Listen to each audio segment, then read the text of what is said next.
Close the doors of your mind from all carnal will, all carnal thought, all emotions, all desires, all fears, all laziness, all doubt, all error, all deceitfulness of riches within one's heart and mind.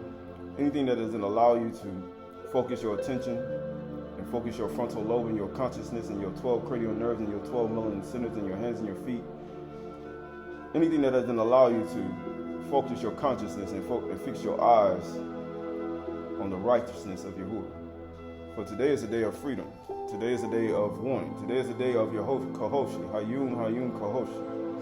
For today is a day that Yahuwah has given to us as a Shabbat, a rest day, that we may acknowledge Him and to put away our selfish ambitions and our selfish goals and our selfish ways, to put ourselves in alignment with Him, as we should be every single day, and walk in newness of life after judgment. So today we acknowledge the one who made all of the heart of the earth, all of in the heart of the earth, all of the rivers and streams, the beaches and ravines, and all of the streams and water, the one who sends all floods and hurricanes and storms, the one who displaces and the ones who brings people back, the one who allows us to live and the one who allows us to breathe, the one who gives, he's the one who's the maker of the rich and the poor, the one who makes poverty, the one who sends his poverty demons to destroy your life, the one who gives riches to those who delight themselves in Yahuwah, who gives the desires of your heart, Yahuwah Elohim. So this Yom, the one who controls all things, we acknowledge the one who sits above the shmny'ay, the seven heavens, the one who sits above the seven celestial circles, the one who governs the seven periods that one must walk on for a whole year, that one may acknowledge and know that He rules in the kingdom of men, the one who makes people eat grass like an ox and makes one actually acknowledge Him through force, but also the one who allows us to have free will and to have free will offerings and to put ourselves in subjection to Him and to walk in newness of life, Yahuwah Elohim. So this Yom, as both male and female, is a Kar Nakabah, as both old and young, as both child and as both righteous being, as Malak and Kahan, as kings and priests. We acknowledge Him as our Father and Mother in the highest shmny'ay, who governs Jerusalem above. For except a man or woman be born again, born from above, he or she cannot see the Malkuth of shmny'ay within themselves. They won't be able to understand it. They won't be able to fix their mind on the fixed order of a 364-day cycle continually. So on this 9th day of the 8th month, we focus our thoughts and we focus our mind on these things.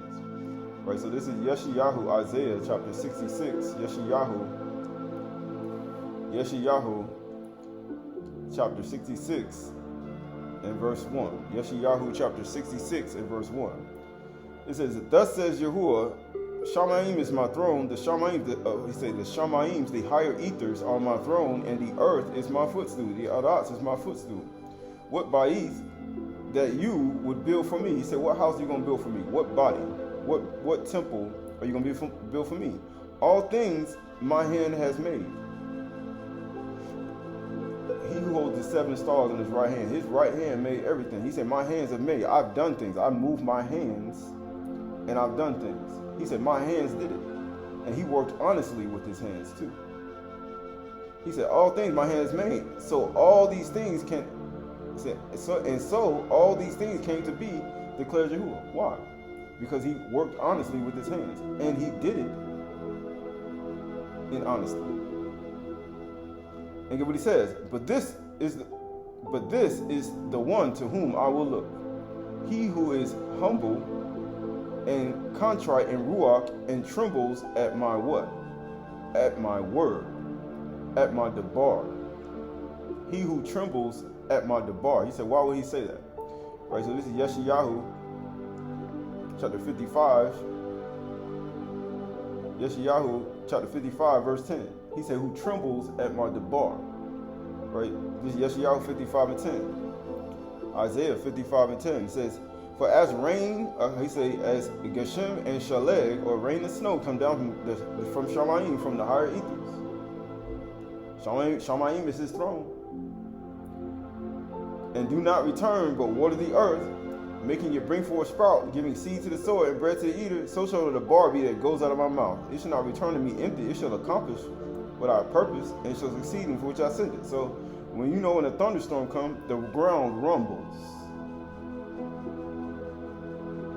When the lightning comes, the thunder rumbles.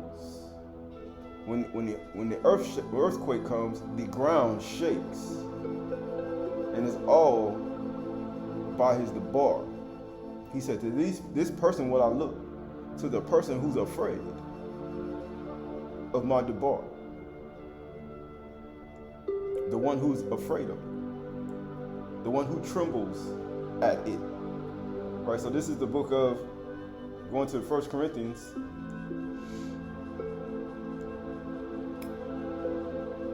This is 1 Corinthians.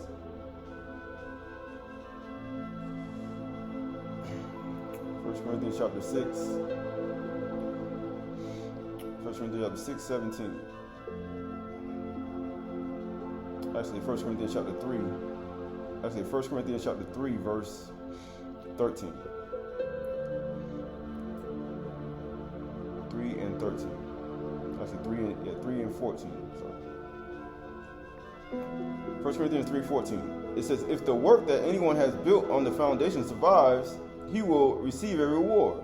If anyone's work is burnt up, he will suffer loss, though he himself will be saved, but only as through the fire. Right. So we understand. He said, chosen to the furnace of affliction, and we know that when you come to Yahuwah, you must prepare yourself for adversity. Why? Because adversity brings forth, I say, humbleness, and allows you to return back to Yahuwah. He said, why does he do that? To make one to return back. And he said right here, he says, but only through fire. He said, do you not know that you are Yahuwah's temple? He said, what house are you going to build for me? He said, I'm gonna look into this person who fear me, who when I thunder, they get afraid. When I thunder with my word, he get afraid. When I shake the earth with my word, they get afraid. And guess what? He says, know you not that your body is the temple of Yahuwah? That Yahuwah's, it says, and Yahuwah's Ruach dwells within you? So people doubt. He said, don't you know his Ruach is inside of you? He said, I don't believe I got the Ruach. He said, don't you know his Ruach is inside of you? And he says, if anyone destroys Yahuwah's temple, Yahuwah will destroy him. With what? His debar. With his word. The very words that he spoke will be the very words that he destroy you with. People saying, why? For Yahuwah's temple is Kudash, and you are that temple. He said, you got to be Kudash just like the temple. He said, why would he do that? Because he said that you are that body that should tremble. You are that body that should shake. Right, so this is the book of Hebrews, chapter 12. Hebrews chapter 12, verse 25. Hebrews chapter 12, verse 25. Hebrews chapter 12, verse 25. It says, see that you do not refuse him who is speaking. He said, what? He said, why would you do that? He said, to this person will I look, those who tremble at my debar. For if they did not escape when they refused him who warned them on the earth, he said, an earthly human being, much less will they escape if we reject him who warns from shmny'ay. He said, shmny'ay is my throne. Yahuwah said that. Shmny'ay is my throne. I'm warning you from the shmny'ay, from the higher ethers. In that time, his voice, what? Shook the earth. To those who tremble at my debar. His voice, what? It shook the earth. But now he has promised, yet once more, I will shake not only the earth. He said, not only I'm going to shake the earth, but also the shmny'ay. I'm going to shake the shmny'ay. I'm going to shake the higher ethers. I'm going to shake the cosmos. I'm going to shake all the way from the beginning of the first shmny'ay, from Pluto all the way to the earth, to the surface of the earth. I'm going to shake that. Because for some reason, he said people are not going to believe it. It says, this phrase, yet once more, indicates the removal of things that are shaken. That's why you shake. When an earthquake happens and the building shake, or when a hurricane comes and shake out the shingles off the roof, or shake up some trees, or blow down a whole bunch of forests, all the pine trees, all the jungle trees, and people are amazed how they just uproot like that. He said those things were designed, how you say, signifying those things are going to be removed. They fall off. You're going to go through the adversity. You might lose some stuff. But guess what happens? He says you can be saved though. But it says right here, yet once more I will shake not only the earth but also shmny'ay. This phrase, yet one, indicates the removal of things that are shaken, that is, things that have been made in order that the things that cannot be shaken may remain. So whatever is not shaken, whatever is not moved, when the bar comes, whatever is not shaken off, whatever it don't need to be removed. Because you know, in times we start to gather things. We gather possessions, we gather behaviors, we gather thought processes, we gather things on the way, and then guess what? Those things are being shaken. They have to be removed out of your heart and your mind and out of your life. It says, therefore, let us be grateful for receiving a kingdom that cannot be shaken. So you shouldn't be shaken from the Malkut. He said the kingdom can't be shaken. Why the kingdom can't be shaken? A Malkut that can't be shaken. And thus, let us offer to Elohim acceptable worship. He said acceptable. In reverence and awe for Elohim, for our Elohim is a consuming what? He's a consuming fire. He shake and he fire. He said, why would you? He said acceptable. Because he's a consuming fire. Right, so this is the book of Leviticus chapter 21. Yakra, Leviticus chapter 21, I think it's 20. Leviticus chapter 20. Yeah, Leviticus chapter 20. 21, I'm sorry. Leviticus chapter 21, verse 16. Leviticus chapter 21, verse 16. Leviticus chapter 21, verse 16. And Yahuwah spoke to Moshe, saying, speak to Aharon, saying, none of your offspring throughout their generations who has a blemish may approach the bread of his Elohim. Why? Because he said, let us offer to you who is something that is acceptable. He said, you can't have this. You can't offer no bread to me. For no one who has a blemish shall draw near. A man blind or lame. People saying, why Yahushua said I came to open the blind eyes? Why was he healing people who had crook back, who were messed up in their body? So they can approach and offer something acceptable. And it says what? Or one who has a mutilated face. Why would he do that? Why do you think Yahushua was healing all those people of these things? And it says, or a limb too long, or a man who has an injured foot, or an injured hand, or a hunchback. You say, what is a hunchback? Or a dwarf, or a man with a defect in his sight, or an itching disease, or scab, or crushed testicles. That's what it says here. No man of the offspring of Aharon the priest who has a blemish shall come near to offer to Yahuwah food offering. He said, what? He said, don't be offering me no food. Because we know we offer food offerings every Chag, every Mu'ah. Every feast we offer a food offering. A lakam, right? And it says, since he has a blemish, he shall not come near to offer the bread of his Elohim. He may eat the bread of his Elohim, both of the most Kudash and of the Kudash things, but he shall not go through the veil and or approach the altar because he has a blemish. He said, you're not coming that far. You can eat it, but you ain't coming in that far. You got what it says? That he may not profane my sanctuaries. For I am Yahuwah who sanctifies them. So Moshe spoke to Aaron and his sons and to all the people of Yasharah. So he's seeing all these things and people have a blemish. He said, why would you offer to Yahuwah that? He said, I'm signifying the things that are shaken. He said, I'm showing you the things that are shaken, right? So this is the book of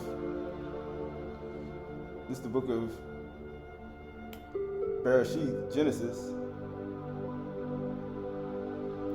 Well, let's go to 1 Kings. Let's go to 1 Kings. 1 Kings chapter 1. 1 Kings chapter 19.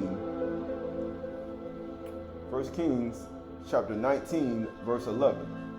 1 Kings chapter 19 verse 11. 1 Kings chapter 19 verse 11.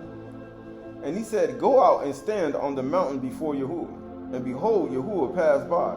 And a great strong wind tore the mountains and broke into pieces the rocks before Yahuwah. And then it happened. You saw the mountains. You saw all the trees falling, all the rocks falling down, and all these things.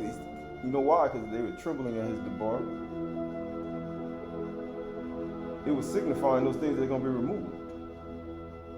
That's why they were shaking. And guess what happened? And it says the piece of the rocks before Yahuwah, but Yahuwah was not in the wind. And guess what happened? And after the wind, an earthquake. He's signifying those things that are shaking. But Yahuwah was not in the earthquake. And after the earthquake, a fire. And our Elohim, a consuming fire.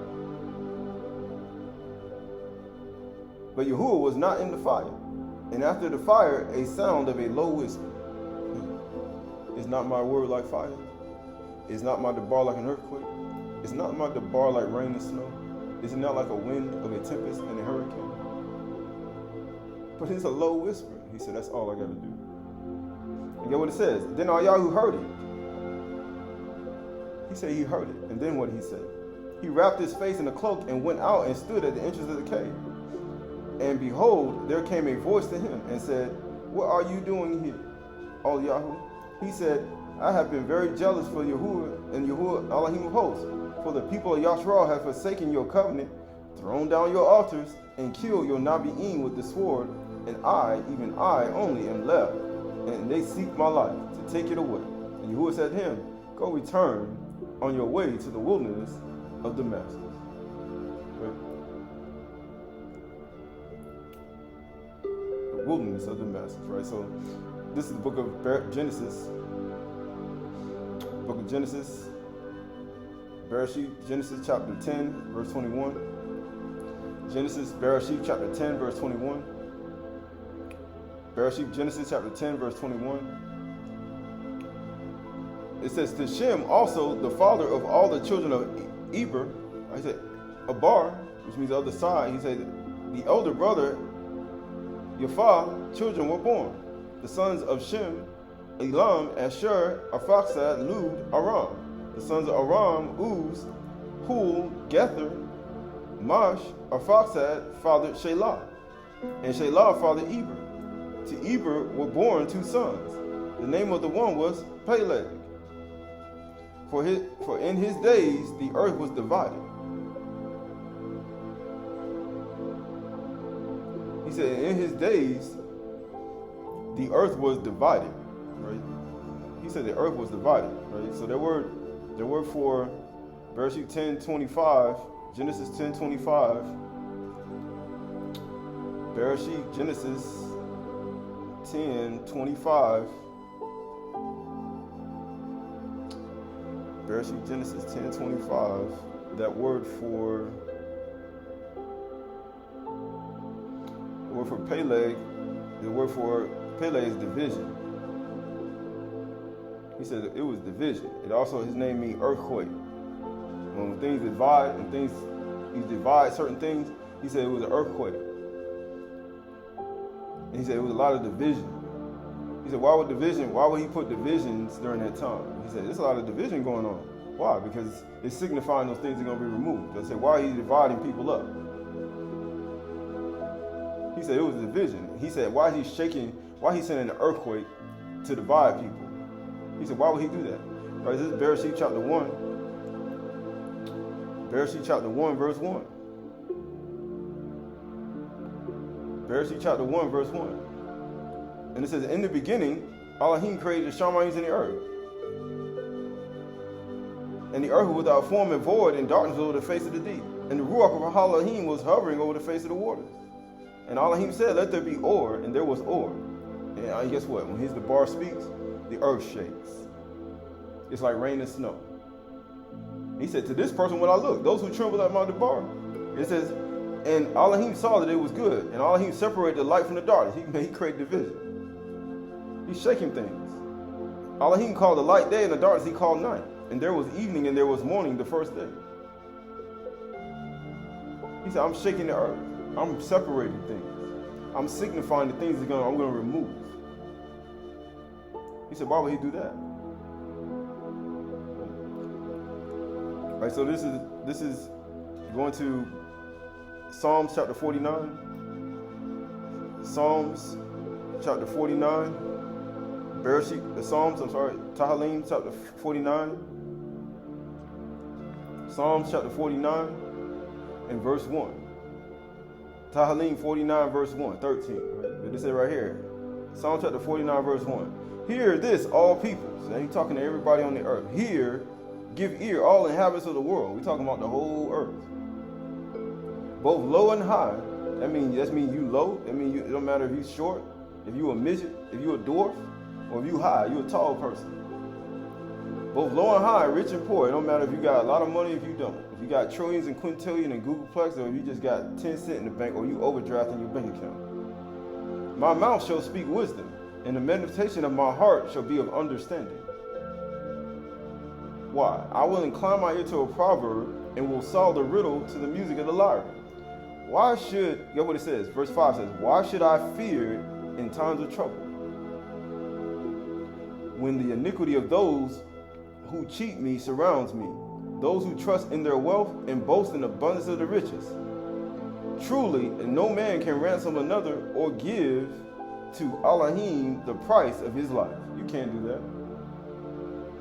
He said, what can you give for the price of your own life? For the ransom of your life is costly. It says, and can never suffice, that he should live on forever and never see the pit. So you look at all the things that one has done in this life. And he's saying that, I'm dividing this stuff. I'm going to divide it out. Matter of fact, I'm signifying the things that's going to be shaken. For our Elohim is a consuming fire. And when he strikes, everything shakes, and everything moves, and things fall, and things collapse, and things happen for a reason. This is the book of Isaiah chapter 29. Yeshayahu chapter 29, rolling through this, verse 10. Yeshayahu chapter 29, verse 9.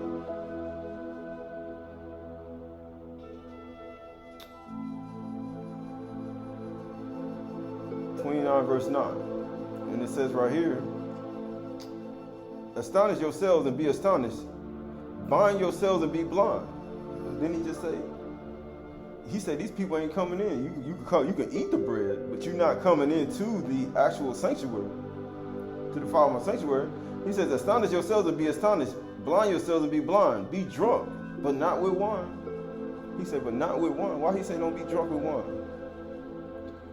Staggered, but not with strong drink. He said, I don't drink. Yahuwah said, I still make you stagger. I still make you rock to and fro. Just like when an earthquake happens. You lose your balance. For Yahuwah has poured upon you the ruach of deep sleep. He said, I put you in sleep. Just like a baby get rocked. You know how a baby rocks? And close your eyes, the Nabi, and cover their heads, the seers. And the visions of all this has become to you like words of a book that is sealed. When men give to one who can read, saying, read this, he says, I cannot, for it is sealed. I cannot understand it. I can't put all that together. And get what he says. And when they give the book to one who cannot read, saying, read this, he says, I cannot read. And Yahuwah said, because this people draw near to me with their mouth and honor me with their lips. He said, they give all that worship, but it's not acceptable worship.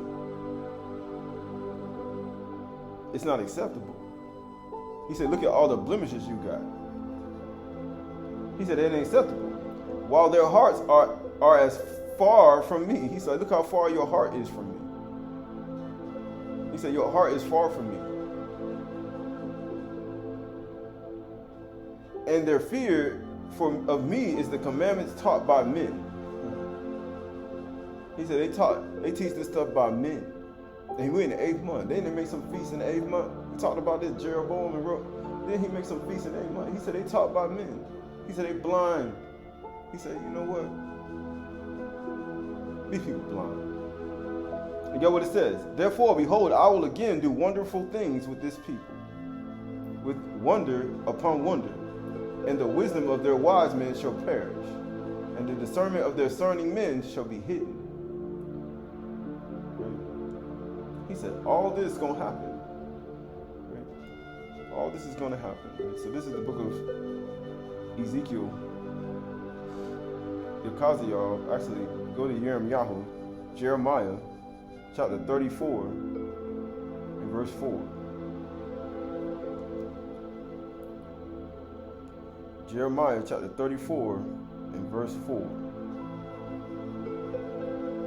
I said, let's go 34 and 1. Jeremiah 34 and 1. It says, the word of Yahuwah came to Jeremiah from Yahuwah when Nebuchadnezzar, Malach, king of Babylon, and all his army and all the kingdoms of the earth under his dominion, and all the peoples were fighting against Jerusalem and all the cities. Thus says Yahuwah, the Elohim of Yasharal, go and speak to Zedekiah, the king of Yehuda, and say to him, thus says Yahuwah, behold, I am giving the city into the hand of the king of Babylon, and he shall burn it with fire. He said, what? He said, he's going to burn it with fire. And people say, he said, Yahuwah, Elohim is a consuming fire. Why would he do that? He's talking about he'll send another person to burn your stuff down. But he a consuming fire. Matter of fact, he an earthquake. Matter of fact, he's not just an earthquake. He like rain and snow. He like a hurricane. And he said, you're going to burn it with fire. Get what 3 says. You shall not escape from his hand, but you shall surely be captured and delivered into his hand. You said, you ain't going to escape either. He said, y'all not going to get away. You shall see the king of Babylon eye to eye and see him face to face. Say what? Sound familiar? He said, what? He said, you're going to see him eye to eye and face to face. He said, why would he say that? He said, why would he say that? Right, so this is the book of Genesis, chapter 32, verse 29. Bereshit, Genesis, chapter 2, verse 20, chapter 32, 27. Bereshit, Genesis, chapter 32 and 27.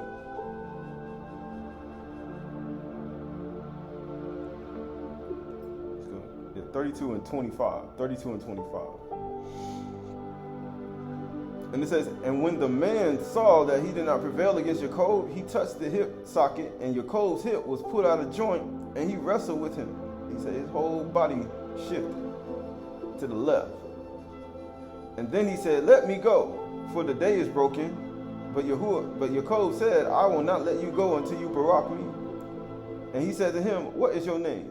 And he said, Jacob. Then he said, your name shall no longer be called Jacob, but Yasharal, for you have striven with Elohim and with men, and have prevailed.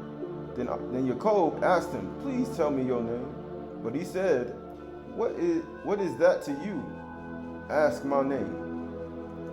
And there he baraked him. So Jacob called the name of the place Penuel, saying, for I have seen Elohim face to face.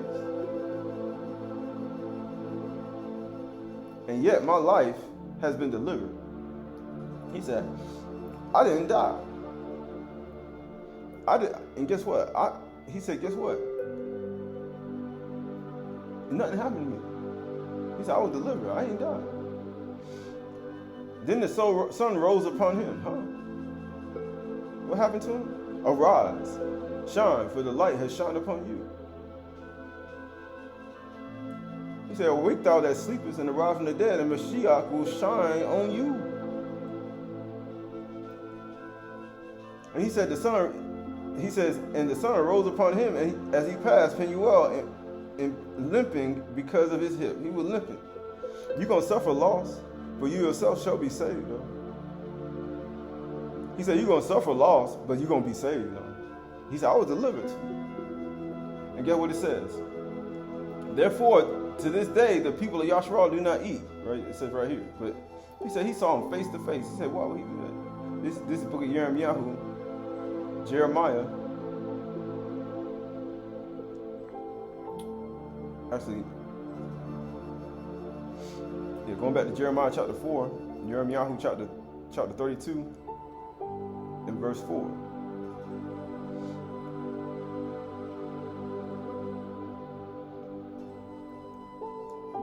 And Zedekiah, king of Yehudah, shall escape out of the hand of the Chaldees, but he shall surely be given to the hand of king of Babylon, and he shall speak with him face to face, and see him eye to eye. Right. So that's Yirmiyahu 34, 32, and 4. And he shall take Zedekiah to Babylon, and there he shall remain until I visit him, declares Yahuwah. So you look at all these things. He said he's going to see him face to face, and then he said, Yahuwah said, I'm going to visit you. He said, I'm going to visit you. Right, going to Yirmiyahu 34. Yirmiyahu 34. Yirmiyahu 34 and 3. Yirmiyahu 34 and 3.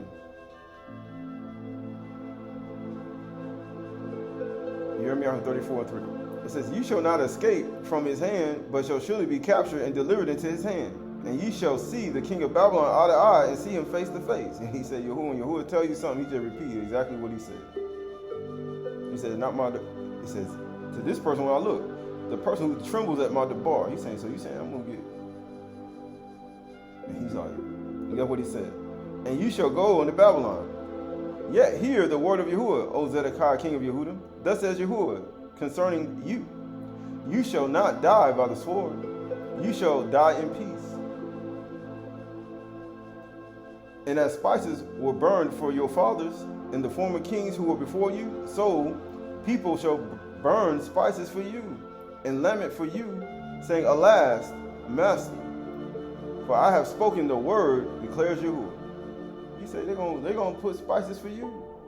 He said they did it for you. They did it for just like they did it for the fathers. He said, man, they're gonna do it for you. Right? He said they're gonna do it for you. Right. So this is the book of Luke, chapter 23, and verse 50. Luke Oriyah 23 and 50. Luke Oriyah 23 and 50. Now there was a man named Yusuf from it says Jerusalem, the Yahudim town of Arimathea. He was a member of the council, a good and righteous man, who had not consented to the decision and the action, and he was looking for the Malkuth of Elohim, the kingdom of Yahuwah. This man went to Pilate and asked for the body of Yahushua. Then he took it down and wrapped it in a linen shroud and laid him in a tomb and cut in stone, where no man had even yet been laid. And it was a day of preparation, and the Shabbat was beginning. And the women who had come with him to Galilee followed and saw the tomb and how his body was laid. Then they returned and prepared spices and ointments. On the Shabbat day they rested according to the commandment. And he said, but you, King Zedekiah, you're going to die in peace. In the same way they anointed spices on those kings, he said they're going to do it for you. For Yahuwah has spoken. Verse 24 says, but on the first day of the week, at the early dawn, arise, shine, for the light has shone upon you. But on the first day of the week, at early dawn, they went to the tomb, taking the spices they had prepared. He said, he has not prepared any other people, because he only gave it to Yasharal.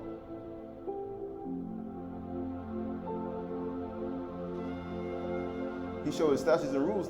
He showed his Torah to Yaakov and his rules to Yasharal. He has not prepared any other people. Right, going back to Jeremiah, chapter 34. Chapter 34, verse 5. Jeremiah 34 and 5. And it says, you shall die in Shalom, and as spices will burned for your fathers, the former kings who were before you, so shall people burn spices for you. And the lament for you, saying, Alas, Master, for I have spoken the word of Yahuwah, declares Yahuwah. Then Jeremiah, who did not be, spoke all these words of Zedekiah, the king of Yehudah, in Jerusalem. That's how you know Yahushua was the king of Yehudah. That's one of the reasons. And it says, and when the army of the king of Babylon was fighting against Jerusalem and against all the cities of Yehuda that were left, Lachish and Azekah, verse 7 says, and when the army of the king of Babylon was fighting against Jerusalem and against all the cities of Yehuda that were left, Lachish and Azekah, for these were the only fortified cities of Yehuda that remained. He said there's only a little bit. He said only left a couple of fortified cities that will remain. After all of that, he said there's a remnant according to the election.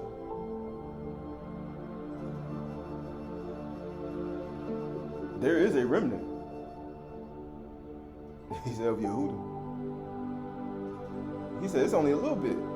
And yet it says the word of Yahuwah came to Yirmiyahu from Yahuwah, after King Zedekiah had made a covenant with all the people of Jerusalem to make a proclamation of liberty to them, that everyone should set free his Abri slaves, male and female, so that no one should enslave a Yehudi, his brother or sister. He said, why you shouldn't enslave him? He said, why you shouldn't enslave him? He said, nobody should enslave him. Let's see what happened. And they obeyed. They trembled under the bar, and they obeyed it. And all the officials and all the people who had entered into covenant with that everyone would set free his slaves, his abad, both male or female, so that they will not be enslaved again. That they shouldn't what? That they should not be enslaved again. They obeyed and set them free. He said they obeyed and what? And set them free.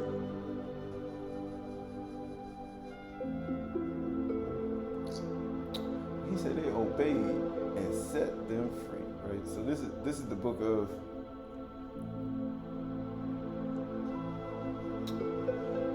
they obeyed and set them free. Right? So this is the book of Yirmiyahu.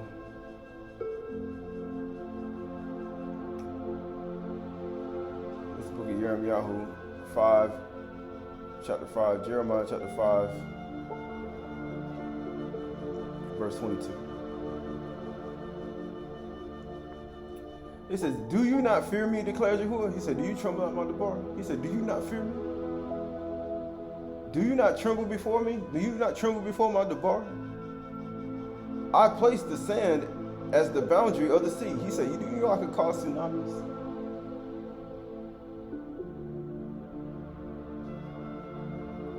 A perpetual barrier that cannot pass. Do you know I can cause tsunamis?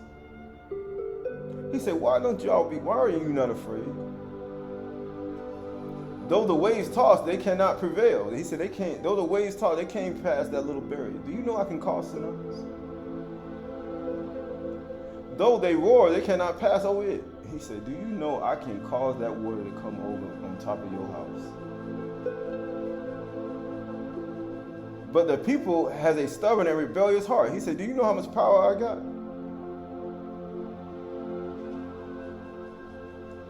I can do this on your life. Right now. And he says, they have turned aside and gone away. He's like, what they do? He said, they turned aside and gone away from my debar, my words. And guess what? They do not they do not say in their hearts, let us fear Yahuwah our Elohim, who gives the rain in its season. The autumn rain and the spring rain. Ain't what we in now? The autumn rain. He said he gives that. And keep for us the weeks appointed for harvest. We need the harvest time. We need that. Why? Because we're going to survive. And he said, both low and high, rich and poor, everybody. You say, we need that water. We need a harvest and plenty. We need the plants to grow. It says, the weeks appointed for harvest. Your iniquities have turned these away, and your sins have kept good from you. People say, why? He said, do you know how much power I have? For wicked men were found among my people. What do they do? And people saying, why are he doing all this? Because wicked men are found among my people. He said, that's why he's doing it. And that's why he's going to do it. And get what he says. They lurk like fowlers lying in wait. He said what? They be lurking like predator animals. They set a trap and catch men like a cage full of birds. Their houses are full of deceit. Therefore, they have become great and rich, both rich and high, low and high, rich and poor. He said, you become rich, then boy, you also got all that money. He said, but you got gold and silver. You got so much money. You can fly a jet for 125K and not even lose a step. And he says they are grown fat and sleek. They eat all the meat like Eli. Get their meat cleaver and stick it in and grab it in and stuff their face. They know no bounds in deeds of wrong. They judge not with justice, and they cause the fatherless to make it prosper.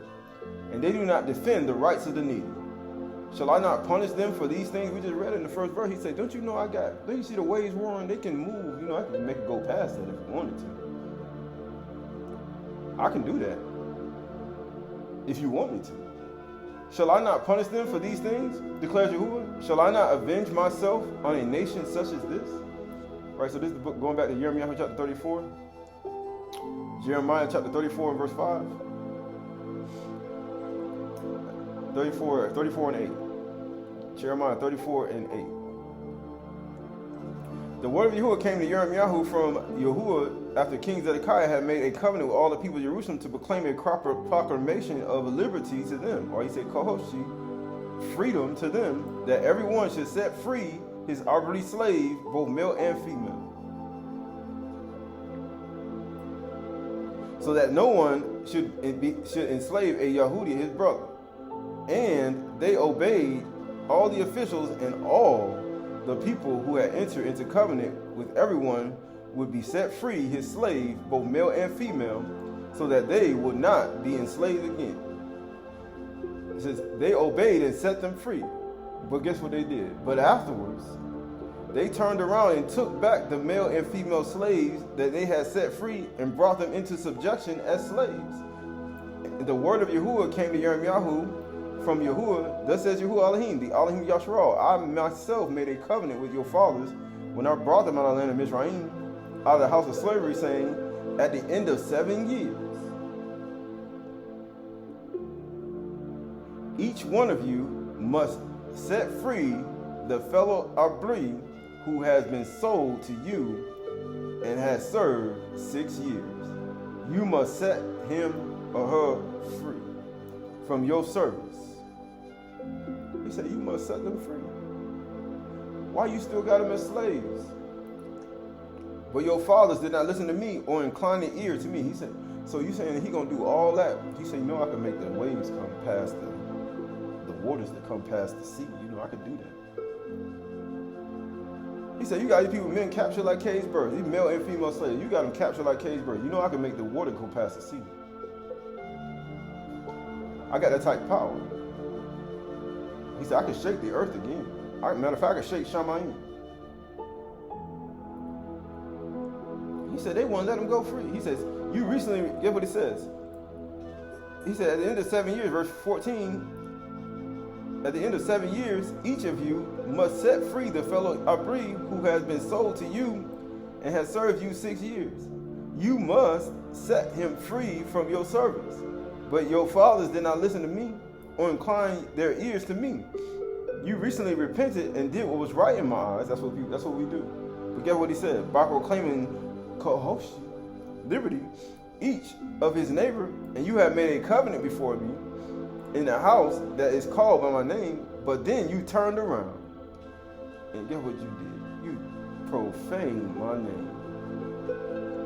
When each of you took back his male and female slaves, whom you had set free according to their desire, and you brought them into subjection to be your slaves again. And you was like, what you doing that for? He said, you profaned my name. You turned around and you profaned my name. He said, you profaned my name. He said, why would he say that? He said, why would he say that? Why would he say that, right? So this is the book of Exodus.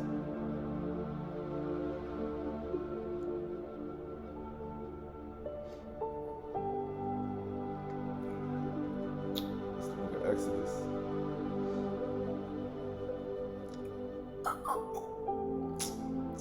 Book of Exodus chapter 34. Actually, Exodus chapter 21. Exodus chapter 21, verse 1. Shmny'ay, Exodus chapter 21, verse 1. Now these are the rules, because he only gave it to Yasharal, that you shall set before him. When you buy a Hebrew slave, an Abri slave, he said, I bought him. He said, I'm a people's slave. Y'all been slave for free. He said, nobody bought you. He was saying, why? He said, I'm going to bring you to Mizraim again. And you're going to offer yourself as a slave, and ain't nobody going to buy you. So who you think he talking about? He talking about you. He said, you profane my name, which means you just like Mizraim.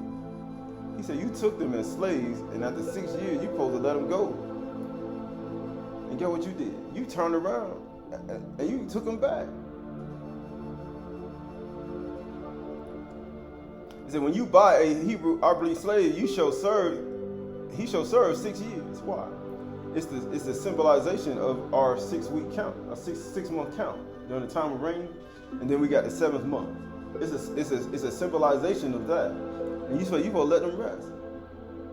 6 days you labor, 7 you rest. Same thing with the Shabbat. Same thing when you go count the feast days. The same thing when you count your 7 to 6. They say the 7-week count before Kal Shabuah. Everything is all about his sequence. And when you go outside of that sequence, he hates you.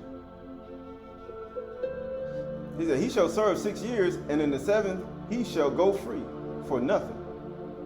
If he came, he said, he shall go free. All right, so this is the book of Yochanan, chapter 18. John chapter 18, verse 39.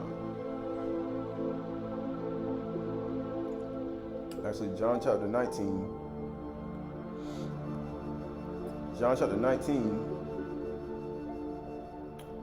19, verse 28.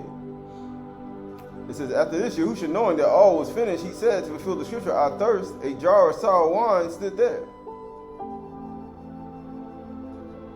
He said, I poured out upon you the ruach of deep sleep.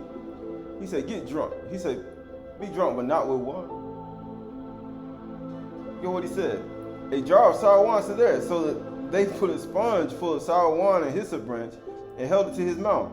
And when Yahusha had received the sour wine, he said, it is finished. And he bowed his head and gave it the ruach. He said, he gave it this ruach. He said, it is finished, right? Bereshit chapter 2, verse 1. He said, it is finished. Genesis chapter 2, verse 1. Thus the Shmny'ay and the earth were finished, and all the hosts of them. And on the 7th day, he said, Elohim finished all his work that he had done, and he rested the 7th day from all his work that he had done. He was a slave. He was a slave. He said, but after 7 years, he said, you're supposed to let them go. He said, you're supposed to let them go. He rested. Even Yahuwah did this. And get what he said. He says, rested from the day, from the work he had done, from the slavery he did. He was a slave. It says, so Elohim Barak the 7th day and made a kudash. Why do you think he was upset? You turned around and you profaned my name. He said, look what you did. He said, you profaned my name. Because on it, Yahuwah rested from all his work that he had done in creation. He said, you profaned my name. Right, so this is the book of, he said, proclaim liberty. He says, this is the book of,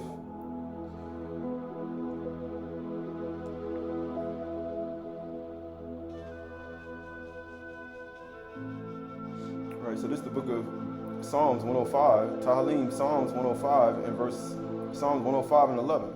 Psalms, Tahalim 105 and 11.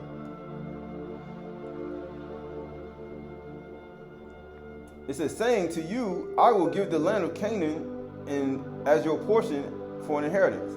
And when they were few in number, of little account, and a sojourner in it, wandering from nation to nation.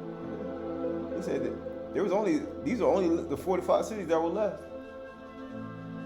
They were only small in number. It says wandering from nation to nation, and it says, and from kingdom to another people. And he says there's going to be wars and rumors of wars, nation against nation, kingdom against kingdom, pestilence and earthquakes in diverse places. He said, why are he going to do all that? Why are there going to be pestilence and earthquakes in diverse places and going from nation to nation? Because you got a people, there's some people among my people who are evil. He said, that's what I'm going to do. Because there are some people among my people that are evil. So therefore, I destroy your whole city. He said, I cause a whole bunch of calamities too, until they repent. I'll make it hard for them by using you. And get what he says. I use all the nations around them to make it hard for them until they repent. I'll bring destruction on the people around them to make it hard for you, so you repent. And get what he says, saying, to you I will give this land of Canaan and your portions for an inheritance. When they were few in number, a little account, and sojourner in it, wandering from nation to nation, and from kingdom to another people, he allowed no one to oppress them. He rebuked kings on their account. He's like, look at all this stuff I did. Saying, touch not my anointed ones, and do my Nabi no harm. He said, I'm the only one who would do that. He said, who the only one who could do that? Me. I'm the one who beat my children. I don't want to discipline my children. You don't discipline my children. I do that. Leave that to me. Right? And it says right here, when he summoned a famine on the land, he said there are going to be wars, rumors of wars, famines, pestilence, earthquakes in diverse places. He said, why are he doing that? Because you are Elohim of consuming fire. Because he do these things. He says what? When he summoned famine on the land and broke all the supply of bread, all the supply of what? All the supply of bread. Because you know who's supposed to come before the altar and offer it? He said you couldn't have none of these defects, none of these blemishes. Matter of fact, you could eat the bread, but you can't come past the sanctuary. You can't come and profane my sanctuary. When he summoned the famine on the land and broke all the supply of bread, why? Why he broke his supply of bread? He had sent a man ahead of him, of them, Yusuf, who was sold as a slave. Why do you think he was saying? Why he afflicted his brothers? Because of what they did to him. But guess what happened? He had sent a man ahead of him, Yusuf, who was sold as a slave. And what happened after that? His neck was put in a collar of iron. He said his feet were hurt with fetters, and his neck was put in collar of iron, until what was said came to pass. So you saying why? So you saying you're going to be put in a collar of iron and fetters on your feet until what Yahuwah said comes to pass. Yes. And he said the word of Yahuwah tested him. Why do you think it tests male and female? The king sent and released him. The rulers of the people, what did they do? After the word came to pass. Because you know what you're supposed to do after 7 years. You're supposed to set the slave free. So he was a slave until it was time for him to be set free. The same way you supposed to have Hebrew slave, and you're supposed to set him free when the word comes to pass, when the 7th year comes. He said, you got to let him go. And Yahuwah said, you know what y'all just did? You just profaned my word. And amazingly, you see, who set him free? Who set Yusuf free? Until what he had said came to pass, the word of Yahuwah tested it. It says the king sent and released him, and the rulers of the people set him free. After everything came to pass, he said, it is now finished. You can set him free. His slavery is now over. 6 years, you can set him, the male and female servant, free. You cannot take them back again. Why do you think Yusuf didn't go back to slavery? And it says, the ruler of the people set him free, and he made him master of his house and ruler of his possessions. People saying, why you got to set him free? So you can get to that point? So you can be a master. and a ruler. So you can't keep them people like that. And it says right here, to bind his princes at his pleasure and to teach his elders wisdom. Say what? So Yahushua wasn't just there, like people just say. He just second in command. He's doing a lot more than that. It says, then Yasharal came to Mizraim, and Yaakov journeyed to the land of Ham. And Yahuwah made his people very fruitful, and made them stronger than their foes. Right? So all that took place, right? So going back to Jeremiah chapter 34. This is Jeremiah chapter 34. Jeremiah chapter 34. Jeremiah chapter 34. In verse 15. He said, you recently repented and did what was right in my eyes by proclaiming chdsh, liberty, each to his neighbor. And you made a covenant before me. People say, why you would say, love your neighbor, you love yourself? He said, would you want to go past 7 years? So what you doing it to your neighbor for? Would you want to enslave your neighbor like that? He said, what you doing to your neighbor for? Would you want to enslave your neighbor into sin and have them bound to sin for 7 years, and you don't want to set them free? All these things, these sins that you hold over people's head and the things that they've done, and you say you don't want to set them free? You want them to continually be bound by it. He said you can't offer no forgiveness. You can't offer no compassion. You can't offer no mercy. You can't offer no love. He said you want them then to not have it for 7 years. He said you want to keep them a slave to sin for 7 years.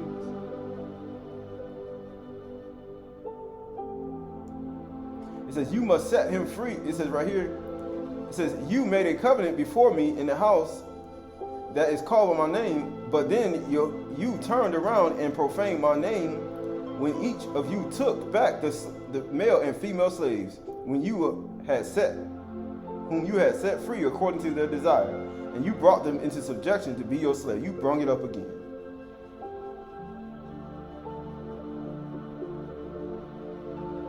He said, you brung it up again.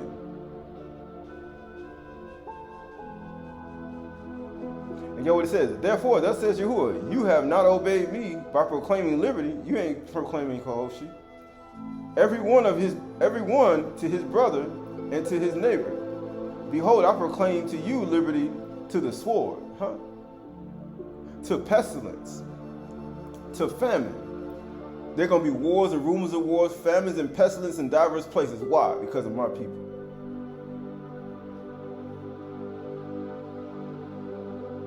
Because they proclaim liberty, but then they set people free. They offer all the forgiveness and mercy and compassion, but then they brought all that evil stuff right back up, and then guess what they did? They brought them right back to mental slavery, brought them right back to slavery again. And you say, why is there going to be wars and rumors of wars and famines and pestilence in diverse places? Why are there going to be earthquakes? Because people are not trembling at his debar. They don't see how much power he had. They don't see it. They don't understand it. And therefore, Yahuwah keeps them in that certain type of way. And it says right here, there be famines, declares Yahuwah, and I will make you a horror to all the kings of the earth. You're going to go from nation to nation and people to people. And guess what? Everywhere you go, famine, pestilence, and earthquakes, and floods, and destruction, and tsunamis in diverse places. Because you refuse to repent. It says, and the men who transgressed my covenant, bereaved, and did not keep the terms of my covenant, they made before me, I will make them the calf that they cut in two and pass between its parts. The officials of Yehuda and the officials of Jerusalem, and the eunuchs and the priests, the Kohanim, and all the peoples of the land who pass between the parts of the calf. And I will give them into the hand of their enemies, and into the hand of those who seek their lives. And guess what it says? Their dead bodies shall be food for the birds, and the air, and the beasts of the earth. He said, are you stronger than him? Do you know, I call the waves to roar, but it don't pass the commandment of the sea. He said, I can do that. And yet what he said, the parts of the calf, and I will cut them into the hands, and I will give them into the hands of their enemies, and into the hand of those who seek their lives. Their dead bodies shall be food for the birds of the air and the beasts of the earth. And Zedekiah, the king of Yehudah, and all his officials, I will give into the hand of their enemies, and into the hand of those who seek their lives, into the hand of the army of the Malach, king of Babylon, which hath withdrawn from you. Behold, I will command, declares Yahuwah, and will bring them back into the city, all because you didn't let the slaves go free. But you don't know, by not fulfilling that debar when it came to pass, you destroyed and you profaned his name for all the word he did in the beginning, all the things that transpired before that time, and all the things in the future that men and women are to be obedient to, even the 7 celestial circles. And that's why there are going to be famines and pestilence and earthquakes in diverse places. Because after 7 years, or after the 7 periods, Nebuchadnezzar repented and said, Yahuwah rules in the shmny'ay, and he gives it to whomever he will. And he made him more greater than he was before. But for some reason, Yehudah and Yasharal will not repent.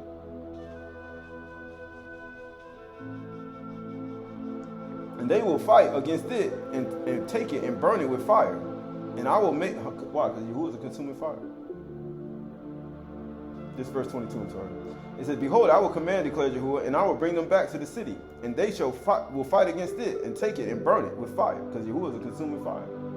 It's the same person. And I will make the city of Yehudah a desolation without inhabitant. Right? So this is the book of, this is the book of, we almost finished. This is,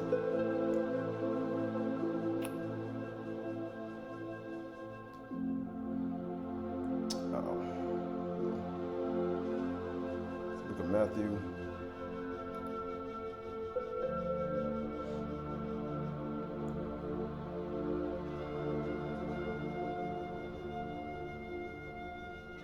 This is the book of, I see Yukonon chapter 8.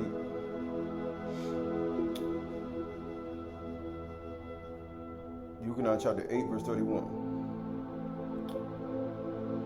So Yahusha said to the Yahudim who had believed him, if you abide in my debar,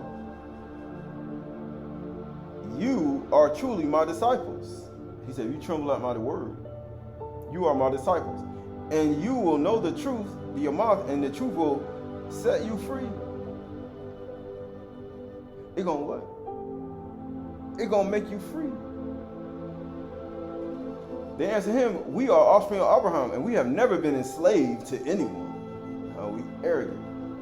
But he said, how is it that you say we will be made free? We ain't never been slaves to nobody. Are you sure? You were slaves to your own people. And what he said, Yahushua answered them, truly, truly, I say to you, everyone who practices sin is a slave to sin. Why? Because after 6 years, after 7 years, you're supposed to let them slaves go free. But for some reason, you practice transgression of the Torah. And guess what that is? Sin. Sin. Sin. Kata. And Yahuwah say, and you turn around and you profane my name by doing opposite of what I said. And get what he says. The slave does not remain in the house forever. The son remains in the house forever. He says why slaves don't remain in the house forever? Because the slaves ain't supposed to be in there for 76 years. Or 7 years. After they're supposed to be let free. That's why the slave don't stay in there forever. You're supposed to let the slave go. He said the son stay in there forever. The slave should not be there forever. But for some reason, everybody does the opposite. And get what he says. So if the son sets you free, so he said, being that these other people, your neighbor, your neighbors, your fellow companions, your rulers, your people, your teachers, who cage you like a caged bird, who don't even take care of the needy, the fatherless, and all these people, being that they want to keep you all caged in and locked in and keep you all bound for over 7 years and be harsh to you and do all that. Yahushua said this to you, verse 36. So if the son sets you free, he said, I'm going to set you, son sets you free. Guess what happened? If I do it, you will be free indeed. He said, you are free. You are chdsh. You have liberty. And guess what? I know that you are the offspring of Abraham, yet you seek to kill me. Because my word has no place in you, because you don't tremble at my debar. You don't tremble at my word. I speak of what I have seen with my father, and you do not know, and you do what you have heard from your father. Verse 39 says, they answered him, Abraham is our father. Yahushua said to them, if you were Abraham's children, you would be doing the works Abraham did. But now you seek to kill me, a man who has told you what? The truth. Because the truth gonna make you free. And get what it says. And I heard from Elohim. This is not what Abraham did. You are doing what your father did. They said to him, we were not born in sexual morality. We have one father, even Elohim. Yahushua said to them, if you were Yahuwah's, if Elohim were your father, if Yahuwah was your father, you would love me. For I came from Elohim, and I am here. I came not of my own accord, but he sent me. Why do you not understand the words that I say? Understand what I say? Because he poured out a ruach of deep sleep upon you. It is because you cannot bear to hear my word. You don't tremble at my debar.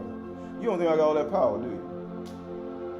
He said, you don't think you do. You are of your father, Satan, and your will is to do your father's desire.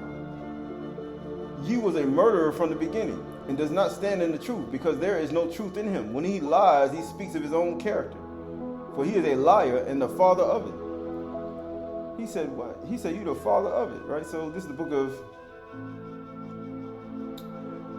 this is the book of,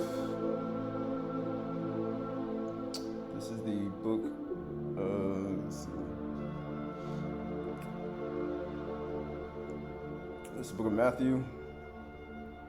This is the book of Matthew, chapter 18. Matthew chapter 18 and verse 1. Matthew chapter 18, verse 1. And at that time, the disciples came to Yahushua, saying, who is the greatest in the Malkuth of shmny'ay?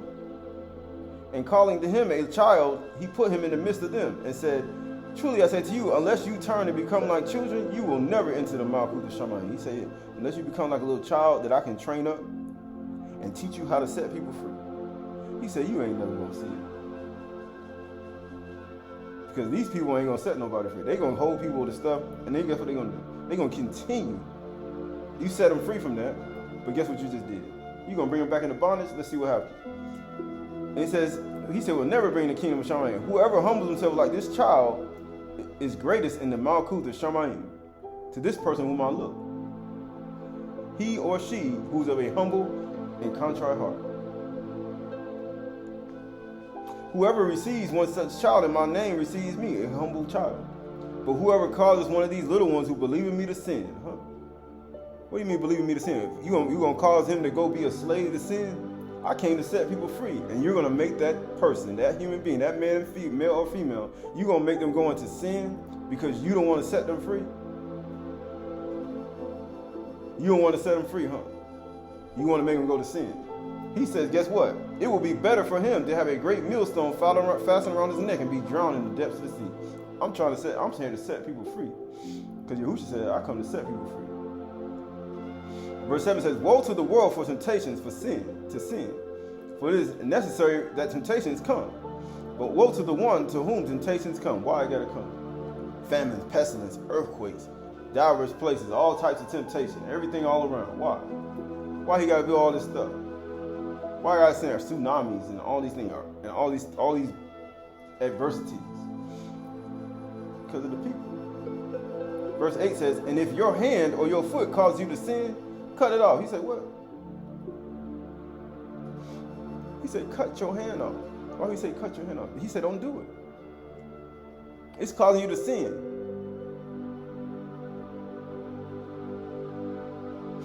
He says, throw it away. It'd be better for you to enter into life crippled and lame, that your two hands and your 2 feet be thrown in eternal fire. He says, and if your eyes cause you to sin, tear it out and throw it away.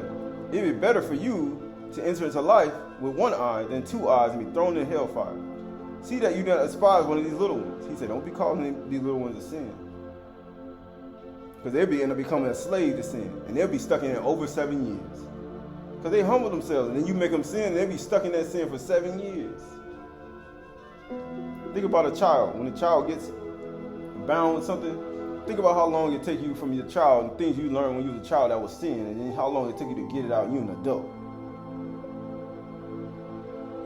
Think about it. I'm an adult. He said, I'm still dealing with things I did when I was young. He said, guess what you just did? He said, you a slave to sin. Because he's saying, I come to set you free. And guess what happens? He said, see that you do not despise one of the little ones, for I tell you that in shmny'ay, the Malachim always see the face of the Father who is in, he says, for I tell you, in shmny'ay, their angels, Malachim, always see the face of my Father who is in shmny'ay. Yeah, but you got a Malachim. Says, what do you think? If a man has 100 sheep and one of them has gone astray, does he not leave the 99 on the mountains and go and search for the one who went astray? Because he left the top of the mountain. He said he or she, they left the top of the mountain. He said, I got to go find him. He went down from the mountain. He said they went astray. And guess what he said? And he finds it, and truly he says to you, he rejoices over it more than over the 99 that never went down from the mountain. So it is not the will of my Father who is in shmny'ay that one of these little ones should perish. It is not. People say, he done left the top of the mountain. He said, it's not my will for Yahuwah said for them sheep to perish that left the top of the mountain. But it says, 15. If your brother sins against you or sister, go and tell him his fault. Why? What are you going to tell him with? You going to tell him with the finger, with your hands, with your neck? No, he say tell him the truth. Because the truth going to set him free. But if you don't come to him with the truth, then he ain't going to be able to set free. And guess what's going to happen? They'll be a slave to sin. And it'll be because of you. And they're going to have it over 7 years. And it's going to be because of you. And you transgressed the bar because you're supposed to let them go free. And you guess what? Now they bound to it. And that's guess what? Now they tormented by it. And get what it says. Between you and him alone. He said you and him alone. Because you're supposed to know the truth. And the truth going to make you free. Matter of fact, it's going to give you power over other people who are bound by demons. Because you know the truth. And get what it says. But if he does not listen to you, does not listen because he don't tremble at the bar. He don't listen to the word. He or she don't care about the bar. Take 1 or 2 others along with you, that every charge may be established by the evidence of 2 or 3 witnesses. And if he refuses to listen to them, tell it to the congregation. And if he refuses, to the people. And if he refuses to listen even to the people, let him be as the goyim and the tax collector. Truly I said to you, whatever you bind on earth shall be bound in shmny'ay, and whatever you loose on earth shall be loose in shmny'ay. He said, what you gonna lose? He said, they refuse to listen. He don't tremble at the bar. These people don't tremble at the bar. And he says, again, I say to you, if two of you agree on earth about anything they ask, it will be done for them by my Father in shmny'ay. He said, if any two. But how you gonna do that? If one bound to sin and the other one not. If you want to let the other person go free, how is that going to work? And then guess what it says? For where 2 or 3 are gathered in my name, there am I among them. Right. So this is the book of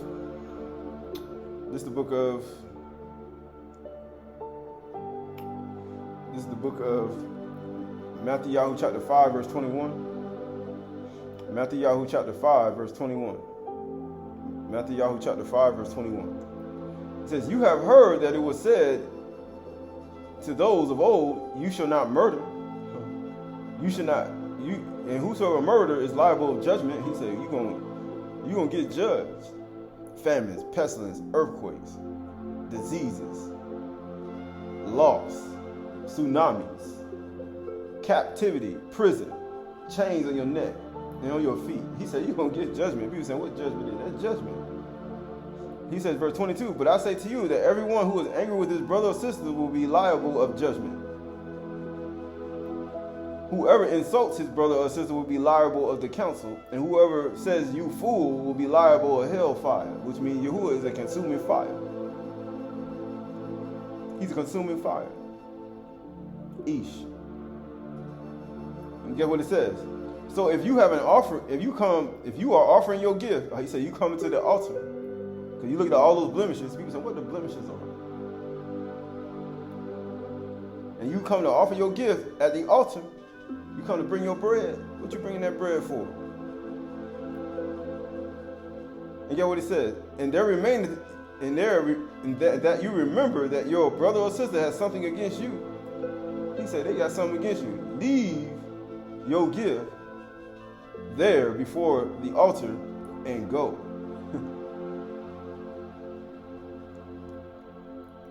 Because you know how long bread, when you put bread by the altar, how long bread stay before it gets stale? You know, how long you got? You say, oh, the bread up there, but how long you got? Eventually that bread will get stale. You say, I left it there, I ain't never gotten back and get it. You get what he says? Leave your gift at the altar. First, be reconciled to your brother or sister, and then come and offer your gift. Then you come bring that your acceptable offering to Yahuwah Elohim. Come to terms quickly. Why? Because your bread gonna rot. You ain't got that much time. Your bread is gonna rot. He said, why you gotta come to terms quickly? Why? Because he gotta set that person free. Because that person got something against you. He said, you gotta set that person free in order for you to actually be able to offer me something that's acceptable. He said, you gotta set him free. Or her. Because I come to set people free. That's what the Son, he said, the Son came to set people free. Come to terms quickly with your accuser while you are going with him to court, lest the accuser hand you over to the judge, and the judge to the guard, and you be put in prison. He's gonna have chains on your neck and on your feet. And guess what happens? Just like Yusuf was in the prison, he had a chain on his neck and on his feet. And guess what happened? Until it came to pass, that's when they let him go free. Let's see how you're going to be let free. He says, lest the accuser, hand you over to the judge, and the judge to the guard, and you be put in the prison. Truly I say to you, you will never get out. You ain't never going to be set free. You ain't never going to be set free until you have paid the last penny. Until you have made things right. He said, you will never be made free. You will always be in prison until it comes to pass that you set that person free. People say, why you say you profane my name?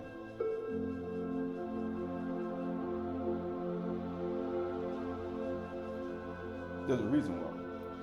Right, there's a reason why. Going back to Leviticus chapter 20, we're going to finish Leviticus chapter 20, verse 20, 21.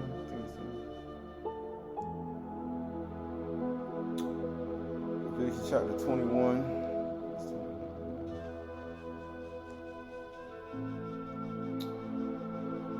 Leviticus chapter 21.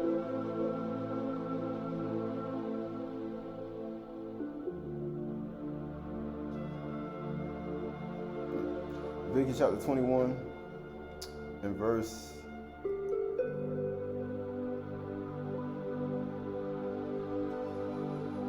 18. For no one who has a blemish shall draw near. A man, he says, a man blind or lame, or who has a mutilated face, or a limb too long, or a man who has an injured foot or an injured hand. He's like, all these things are a part of what? Your blemishes. Why do you think he always said, before you come to the altar, make sure you set people free. Make sure you don't have nothing. Make sure everybody free. Just like you free to come and offer me something, make sure everybody else free. Because Yahushua came to set people free. And so they can know the truth, and the truth will make you free. And get what it says. Or if a man who has an injured foot, or an injured hand, or a hunchback, or a dwarf, he said a hunchback. Why is that important? You're going to find out in a second. A dwarf, or a man who has a defect in his sight, or an itching disease, or a scab, or crushed testicles, no man or of the offspring of Aharon, the priest, shall have a blemish to draw near and offer Yahuwah's food offering. Since he has a blemish, he shall not come near to offer his bread to his Elohim. He may not eat he may eat the bread of his Elohim, both of the Kudash and the Kudash things, but he shall not go to the veil to approach the altar. He said, you finna do that? Because he has a blemish. He said, you ain't this.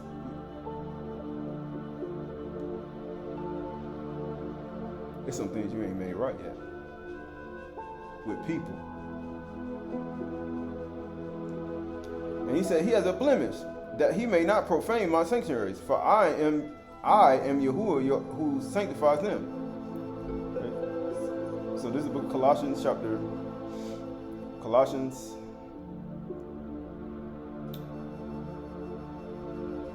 is the book of Colossians, chapter, I think it's Colossians.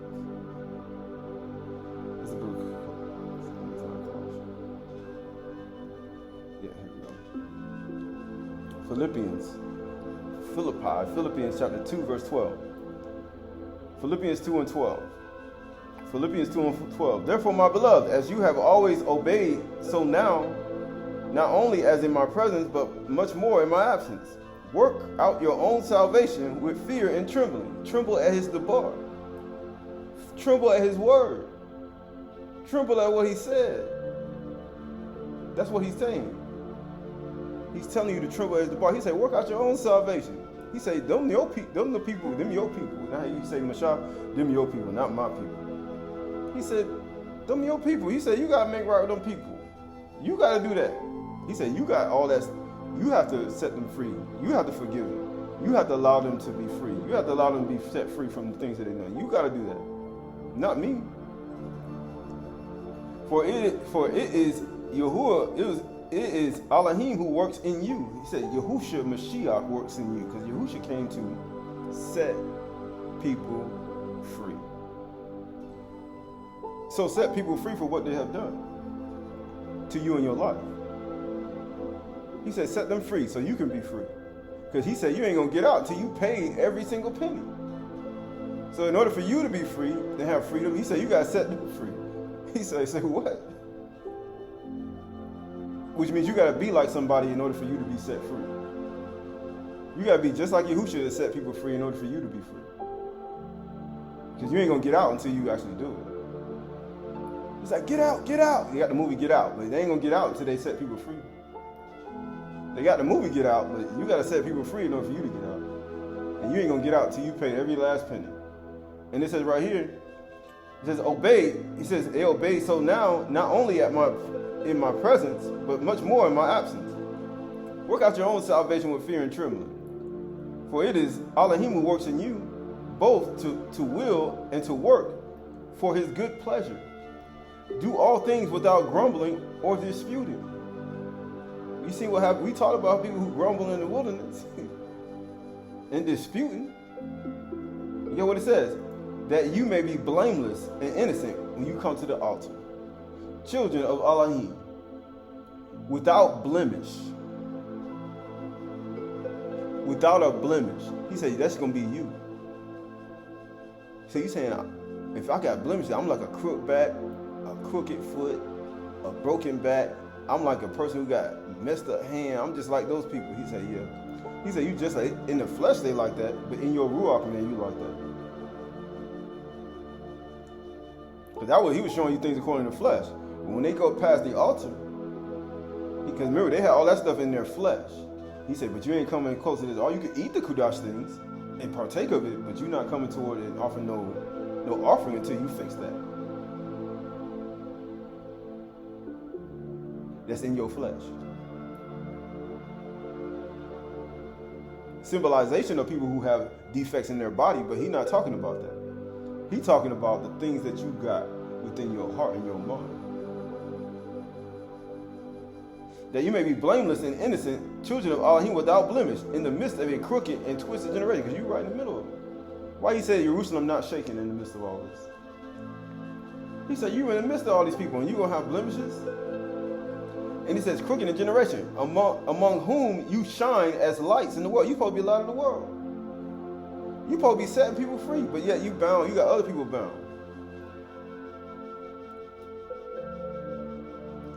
It says, holding fast the word of life, so that in the day of Mashiach, I may be proud. He says, I may be proud. For what? That I did not run in vain or labor in vain. Even if I am to be poured out as a drink offering upon the sacrificial offering of your Amunah, I am glad and rejoice with you all, because he ain't never dealt so with any other people. Who offered drink offerings on the altar? Who offered offerings without blemish? Yaakov, Yasharal, Yehuda, and Yerushalayim. He has not dealt so with no other people. And get what it said, because these people inherited with Benjamin. But here we go. It says, I am glad and rejoice with you all. Likewise, you should be glad and rejoice with me. But you can't. He says, because you haven't let people go free. You haven't set people free. You haven't set those men and women free in your life. He said, you haven't even set. He said, you become slave to sin. He said, it's because of you. Right? This is the book of Romans chapter 6, verse 1. Romans 6, verse 1. Romans chapter 6, verse 1.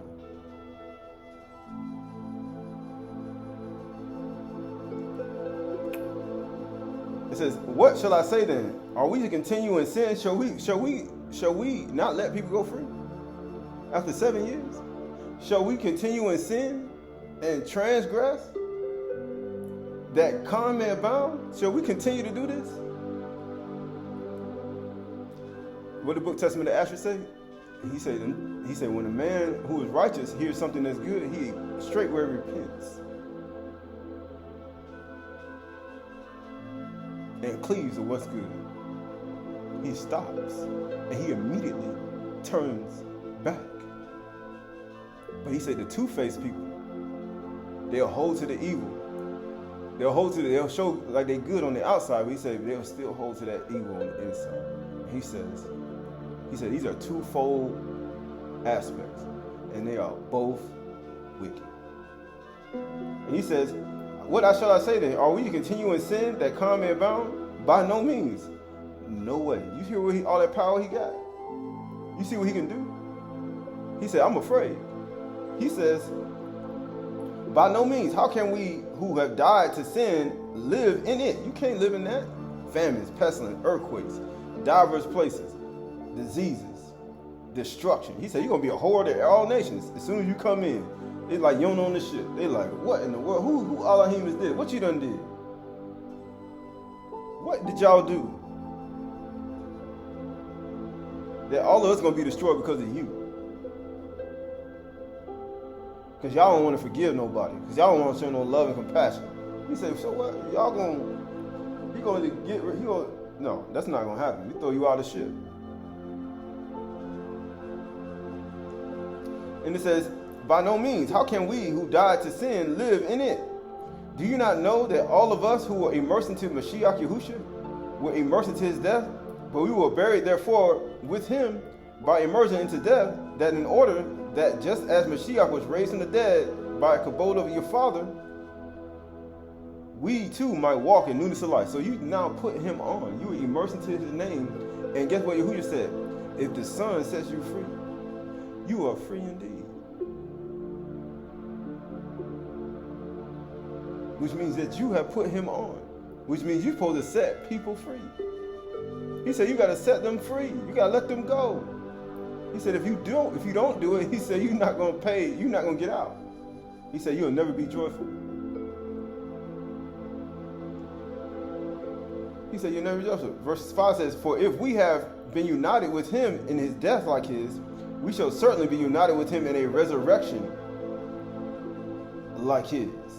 Verse 6 says, we know that our old self was crucified with him in order that the body of sin might be brought to nothing, because you won't be bound to sin. Why? Because you've been set free. after 7 years. But guess what's going to happen if you don't set other people free like him? He said, you're going to be bound to sin. And he said, you'll be brought to nothing. He said, guess what? And guess what happens when sin is brought to nothing? So that we will no longer be enslaved to sin. He said, you got to let all that stuff go. You got to let all those things and everything that them people did to you, all the men and women, everybody who did things to you, all the mothers and fathers, all the cousins and uncles, all of the bosses, all of the things that people said to you, all of the employees that things said to you, all the phrases that made you upset, all the things that people have done. He said, you got to let all that stuff go. He said, you got to let all that stuff go. You got to let that old life go. In order for one to be made free, he said, to be free from sin, you got to let other people go. You got to let them free. You got to free them. He said, you got to let them go free. And guess what it says? For one who has died has been set, what? Who has been set free from sin. He said, you've been set free. You're no longer a slave. But you know, if you want to hold things for 7 years, he's like, guess what? Guess what? Being that you want to keep that stuff, you know that people got something against you. You know all these things going on. You know you haven't set nobody free. He said, guess what? You're going to be bound. I'm going to keep you there in that state of bond, in that being until you actually do it. Until you humble yourself to say, hey, you know what? Go free. Go and sin no more. That's what Yahushua did to the woman who committed adultery.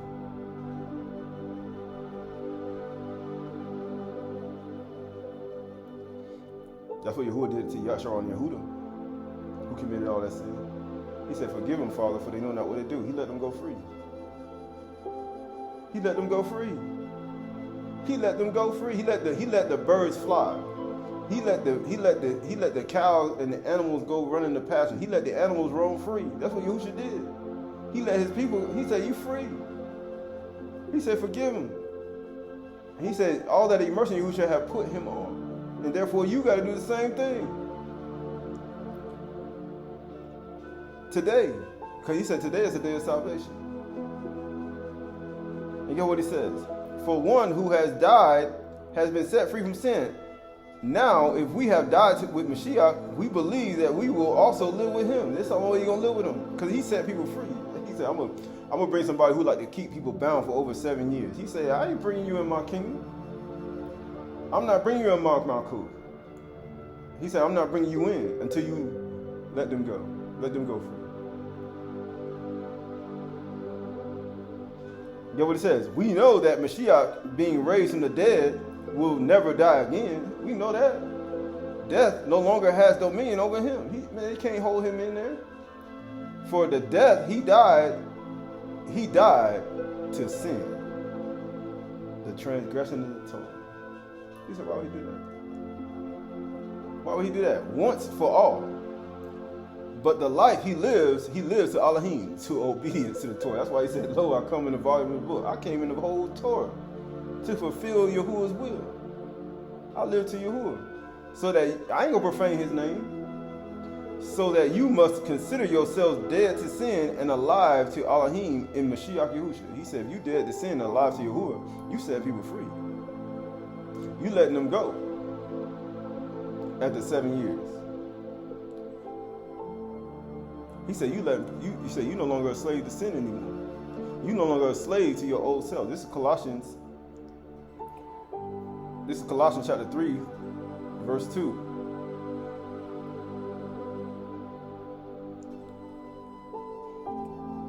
Colossians chapter 3, verse 1. If you have been raised from Mashiach, seek those things which are above, where Mashiach is. Because you dead to sin. We said, well, seated at the right hand of Elohim. You live toward them.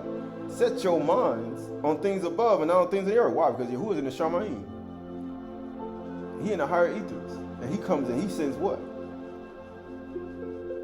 He created all things. He sent the rain and the snow. He sent the thunderbolt. He sent the lightning. He sent the rain. He sent the thunder. He sent the tsunamis, the earthquake. He sent all these things. And he said, set your mind on things above and not on things in the earth. For you have died. You have died to sin. You've been set free. But you know the Yehuda you were bound to, and all those people, and all those religions, all these erratic religions you were bound to, Guess what they did? They kept you in sin.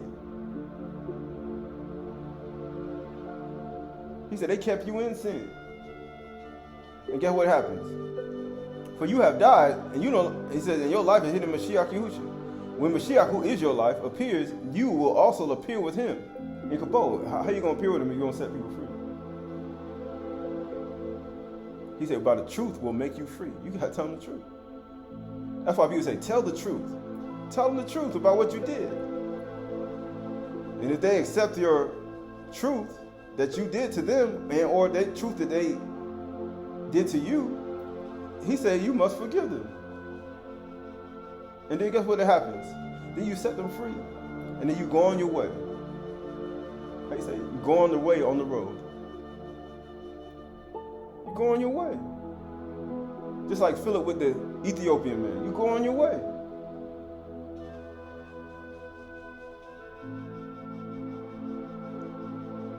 It says, and your life is hidden with Mashiach and Elohim. When Mashiach, who is your life, appears, then you also will appear in him in Kabod. Put to death, therefore, what is earthly in you. Sexual morality. These are all things you must die. Impurity, passions, evil desires, covetousness, which is idolatry. On the account of these, the wrath of Yahuwah is coming.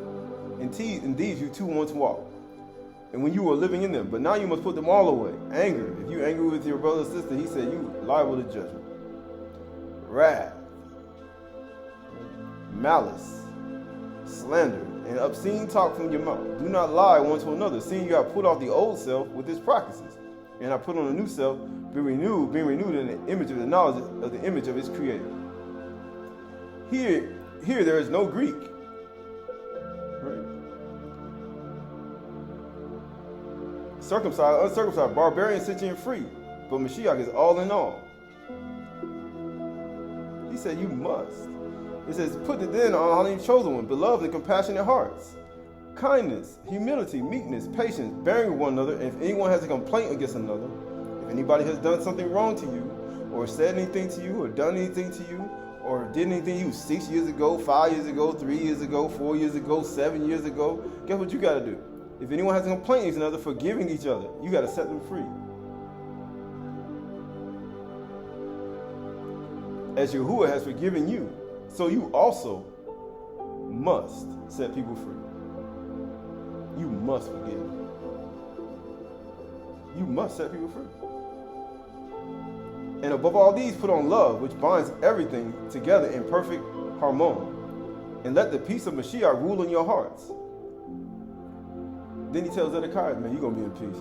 Even though they're going to captivity, you're going to die in peace. And those who burn spices for the kings and your fathers, they're going to burn spices for you. And that's why you think Yahushua had the spices brought for him.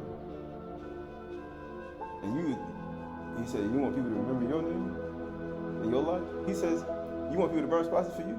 Just like they did people in times past? He said, do what Yahushua did.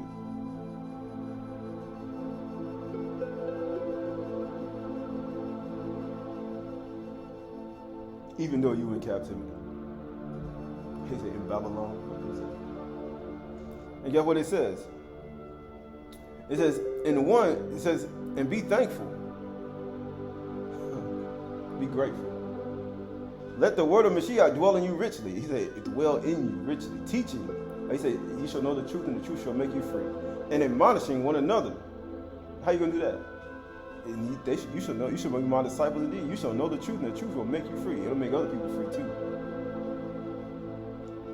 With thankfulness in your hearts to Elohim, and whatever you do in word or deed, do everything in the name of the Master Yahushua Mashiach, and giving thanks to you, Elohim Yahuwah, the Father, through him. All right, so this is Nazarene Acts of the Shalakim. Nazarene Acts of the Shalakim. This is the Nazarene Acts of the Shalakim.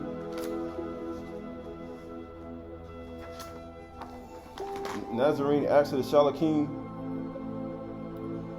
Nazarene Acts of the Shalakim. Page 125, chapter 16. Both good and righteous. Hence, since so many radical religions have been introduced into the world, we have been sent as good merchants, bringing to you the worship of the true Elohim, handed down from our fathers Abraham, Isaac, and Jacob, reserved as seeds to which we scatter these words among you. And guess what happens? And place it in your choice to choose what seems to be right. For if you receive those things which we bring to you, you will not only be able to escape the incursions of demons, but also drive them away from others. He said, you set yourself free, and you'll be able to set other people free. And drive them away from others. And at the same time, you will obtain the reward of ageless and good things. But those who refuse to receive those things that are spoken by us, why? Because he said, you tell them what they're for, and they refuse to hear. He said, man, and you bring 2 or 3 world witnesses, there are other people in it, and guess what happened? He said, treat them like. But guess what it says? But those who refuse to receive those things are spoken by us will be subject in this present life to diverse demons and disorders and sicknesses, and their spirits after their departure from the body will be tormented forever. For Yahuwah is not only good but also just. For if he were always good, he would never, he said, and never just to render everyone according to his deeds. Goodness will be found to be injustice. For it were injustice if the disobedient and obedient were treated to him alike. He said it would be justice. Right, so this is a dictionary of demons. The dictionary of demons. This is the dictionary of demons. This is Octone. This is page 44. His name Octone. It says a demon of disease who afflicts the ribs and the lower back of mortals, tormenting them with aches and pains. You get what it says? He is one of the 36 demons associated with the deacons of the zodiac named Pseudo in the Testament of Solomon. Octone I talked about some other things, but it says, it also means Octone's name is spelled Octomi, and he is given the title or king. It says curiosity says that the name is. It also talks about some other things, but I'm not talking about that. But he talks about this demon is talking about the pains in the lower back. He said pains in your body, aches and pains. He said, why he do all that? He said, why does one need to be free? Right. So this is page 59. This is Anister. This is a demon called Anister. It says Anister is one of the 36 demons tied to the demons of the zodiac. Specifically, he is a number 29. But this is what he says. It says he has the power to afflict victims with infections of the uterine and urinary tracts. The text also holds him responsible for causing uterine mania, which seems to suggest he is, in fact, a demon behind it. As great suffering Anister brings may be, it says some other things. But we talk about all these spirits in the body. He said all these things take place in the side of the bodies of human beings, right? Right, that's that book, right? Going back to the Nazarene Acts of the Apostles. Nazarene Acts of the Apostles, 125. Page 125, I think it's 15. Yeah, H, X, and B, it's 15. Page 125. How demons get power over men and women. Therefore, demons, as we have just said, when once they have been able, by means of opportunities afforded them, to convey themselves through the base and evil actions into the bodies of men, if they remain in them a long time through their own negligence, that's over. He said, just like you want to set people free, he said, you'll be free also. Because whom the Son sets you free, who should die for your sin? If the Son sets you free, you are free indeed, which means you let other people go free. But if you allow them to stay he said, in a long time through your own negligence, over 7 years, guess what happened? You still bound by these spirits over 7 years through your own negligence, because they do not seek after what is profitable for their inner beings. They don't want to seek after what's profitable, the bar. They necessity compel them for the future to fulfill the desires of the demons that dwell in them. But what is worse of all, at the end of the age, when the demons will be co-signed to ageless fire, the necessity of the spirit also that obeyed him or her, because there's female spirits too, will with him be tortured in ageless fires together with his body. He said it has polluted. He said it has to do that. Right? Right, so going over to same book,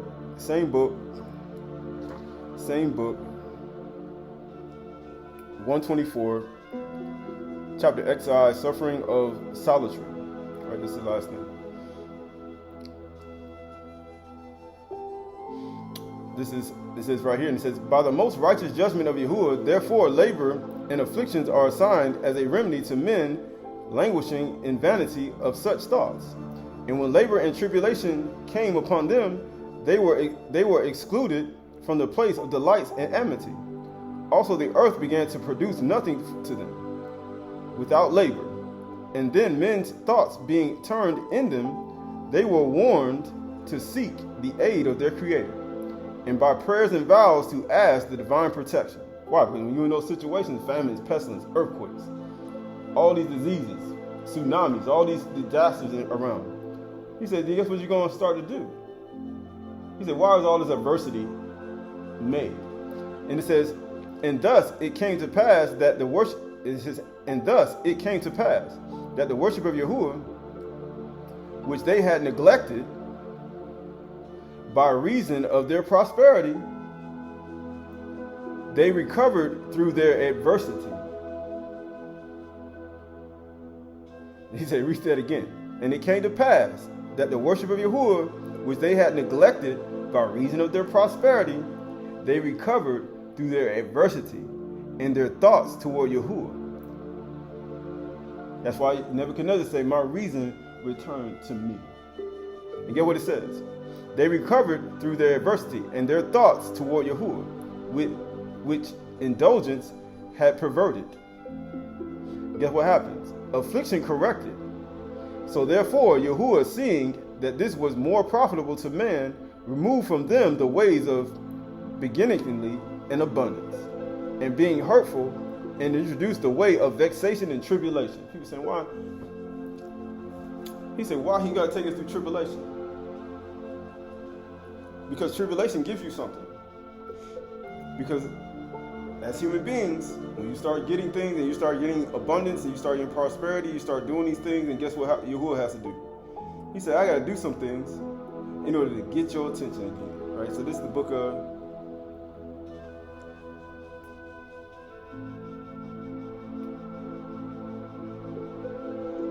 this is the book of Romans. Book of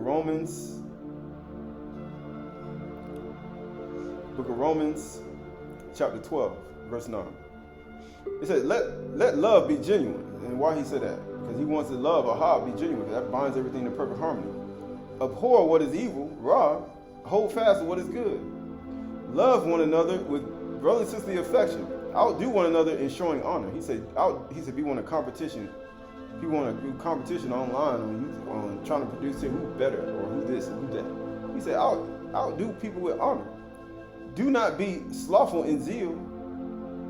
Be fervent in ruach. Serve Yahuwah. Rejoice in hope. Be patient in tribulation.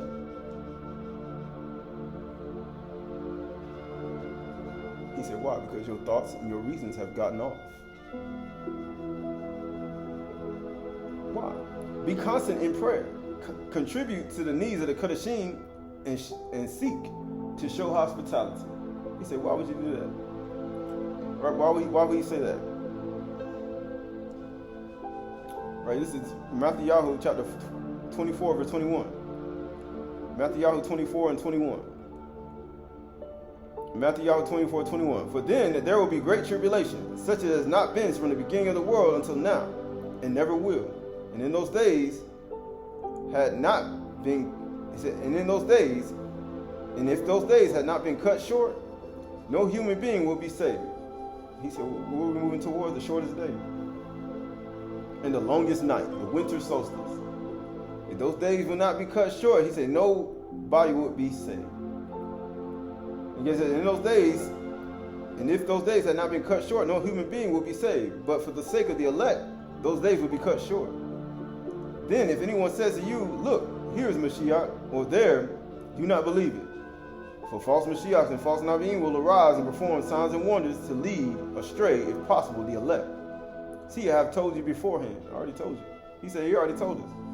So if they say to you, look, he is in the wilderness, do not go. If they say, look, he is in the inner room, do not believe it. For as the lightning, as the bar, the word comes out from the east and shines into the west, so will the coming of the son of Adam, the son of Yahuwah.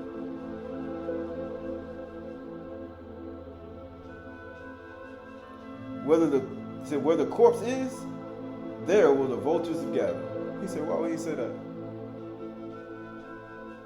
He said, where the corpse is, he said, that's where all the vultures gonna be at. He said, oh, why are all the vultures in one place? Right? He said, why would he say that? Right? This is the book of. But here we go. This is the last thing.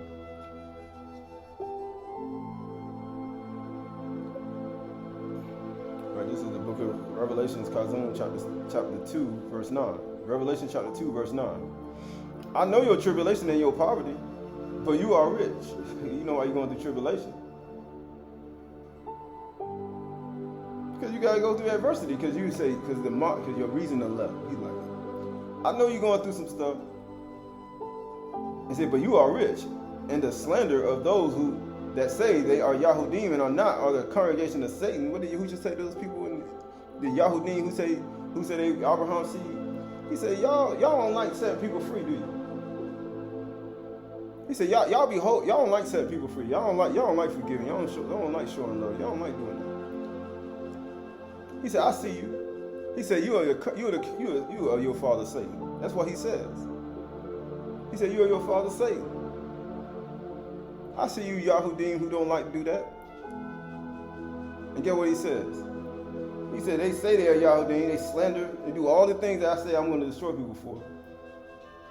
You're supposed to put away all these things, but yet they doing it. And get what it says. Do not fear what you are about to suffer. Why? Behold, Satan is about to throw some of you into prison, that you may be tested. Isn't that what Yusuf had? He said he was tested. It said, we read it in Psalms 105, that Yusuf was tested. And then after he was tested, after it was time to be fulfilled, the kings and the rulers let him go free. After it was fulfilled.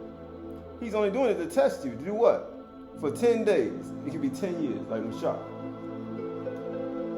Remember, Yusuf was in prison for 10 years. Matter of fact, what happened after that?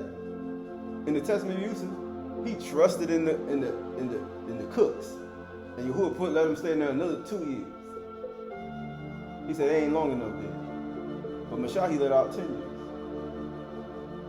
But guess what it says? To be tested for 10 days, you will have tribulation. So your reasoning can return back to your thoughts. Because that's what adversity does. Be faithful unto death, and I will give you a crown of life.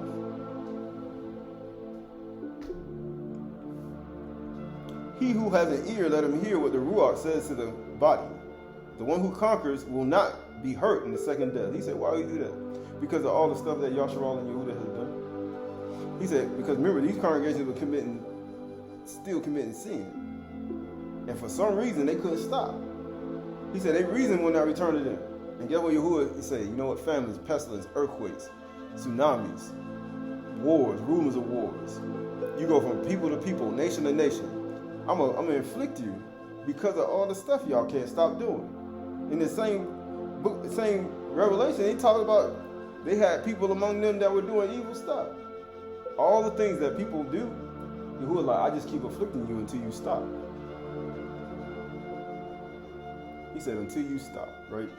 Right, so this is the book of, that's the last verse. This is,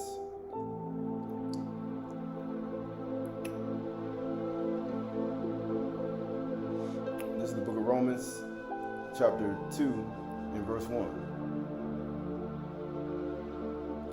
Romans chapter 2, verse 1. Therefore, you have no excuse, O man or woman, everyone who judges. For in passing judgment on another, you condemn yourself, because you practice the very same things. We know that the judgment of Elohim rightly falls on those who practice such things. Do you suppose, O man, O woman, you who judge those who practice such things, and yet do them yourself, that you will escape the judgment of Yahuwah Elohim? Or do you presume the riches of his kindness and forbearance and patience, not knowing that Yahuwah's kindness is meant to lead you to repentance? But because of your hard, impotent heart, you are storing up wrath for yourself, for the day of the wrath when Yahuwah's righteous judgment will be revealed. He will render to each one according to his works. To those who, by patience and well-doing, seek the kabod of honor, because that's what you're supposed to outdo people in honor. And immortality, he will give eternal life. But to those who are self-seeking and do not obey, do not tremble at his debar, do not obey the truth, because the truth is supposed to make you free, and you're supposed to be able to set other people free, but obey unrighteousness, there will be wrath and fury. There will be tribulation. People say, I don't want no tribulation.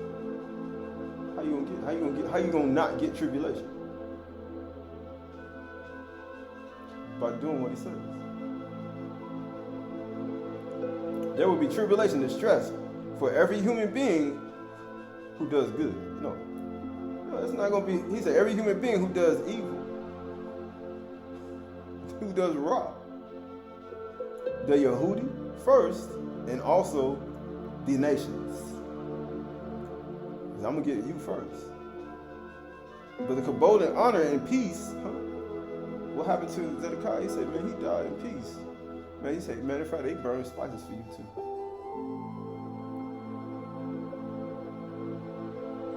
But glory, kabod and honor and peace for everyone who does good. Who does good? Meo Tahu. It was very good in the beginning. It was good. It was good for 6 days. Matter of fact, it was good on the 7th day. Matter of fact, he said, you know what? Go free. Cause I ain't holding you. You ain't gonna be slave for 7 years. He's like, nah, you gotta go free now. It's time for you to be free. Fly, bird, fly.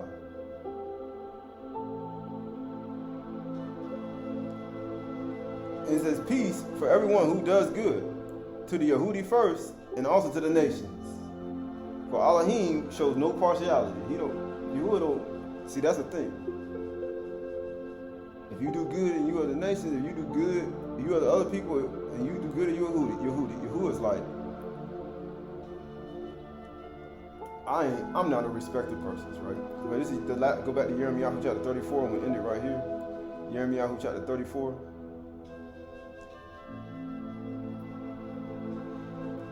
Jeremiah chapter 34.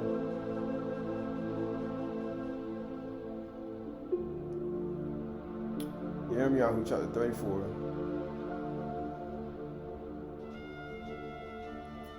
And it says right here, verse 21, it says, and Zedekiah, the king of Yehuda, and his officials I will give into the hand of their enemies, and into the hand of those who seek their lives, into the hand of the army of the king of Babylon, which was withdrawn from you. Behold, I will command, declares Yahuwah, and it will bring them back to the city, and they will fight against it and take it and burn it with fire. And I will make the city of Yehuda a desolation without a inhabitant. Going back to 14. Going back to verse 13. Reading it one more time and then we're done. It says, thus says Yahuwah, Elohim Yasharal, I made a covenant with your fathers when I brought them out of the land of Mizraim and out of the house of slavery, saying, at the end of 7 years, each one of you, this is the Shabbat, right? And the sun get ready to go down. It's after 7 years. I mean, after 7 days, after 7 years, 7 days, guess what he said? But your fathers did not listen to me and inclined it. He says, at the end of 7 years, each one of you must set free the fellow Abri who has been sold to you and has served you for 6 years. You must set him free from your service. But your fathers did not listen to me or incline their ears to me. You recently repented and did what was right in my eyes by proclaiming liberty, Kahoshi, each to his neighbor, and you made a covenant before me in my house that is called by my name. But then you turned around and profaned my name when each of you took back his male and female slaves whom you had set free according to their desire, and you brought them into subjection to be your slaves. And that's what we don't want to do again.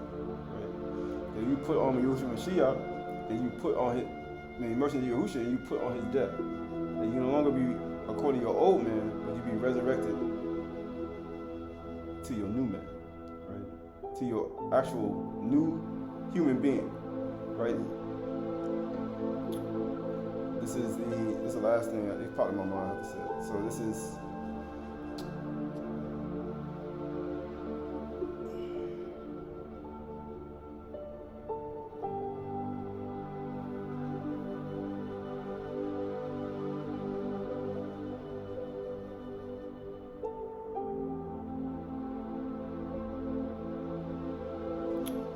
the book of Yuchanan chapter 15 verse 1.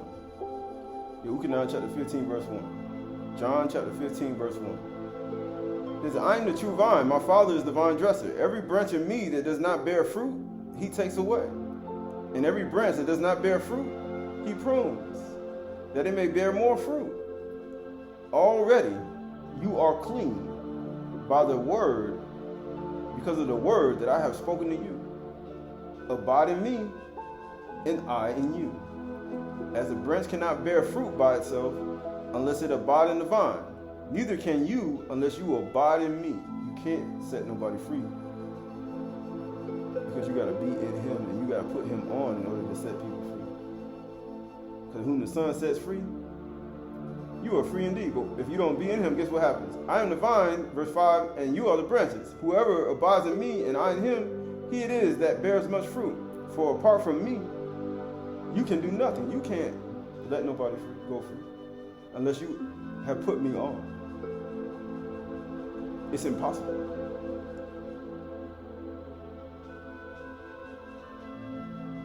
That's the only way you can do it. Verse 6 says, if anyone does not abide in me, he is thrown away like a branch that withers.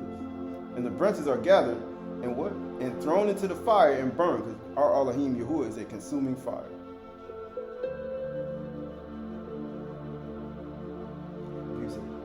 Whom the Son sets free, he said, you free indeed. He said, you free indeed. So we look at all that, look at Yahushua Mashiach, look at the light of life, look at the warnings and the love, the compassion that he extends to us, and those who hear and those who understand. For whom the Son sets free, Yahushua Mashiach sets free, they are free indeed. And then not only they have power, they are set free, but they have power against the other spirits and the other people, and they're able to set them free as well by the truth, by the bar. If they don't tremble at Yahuwah's the bar, they have another person they're going to tremble at. The one who sits in the shmny'ay, who commanded us to build a house for him, that he may dwell inside, that he may live a life in this life through us vicariously. And he may see the world how we see it, because we're the light of the world. But he said, if you can't be the light of the world, you can't set nobody free like Yahushua, because Yahushua was the light of the world. So we look at this world, we look at our life, we look at our inward man, we look at our inward being, we look at all the inventory that we have to take on ourselves. Well, he told us to work out our own salvation with fear and trembling, because it's your own life and your own mind that must give an account to Yahuwah after you leave. So will your life be a life of spices and peace, or will your life be a life of torment? It's up to you, right? It's up to each individual person to make that decision for themselves. This day, we dawn toward the first day, he said, whom the Son sets free, he is free indeed. For the meek shall inherit the earth. Right? The meek shall inherit the earth.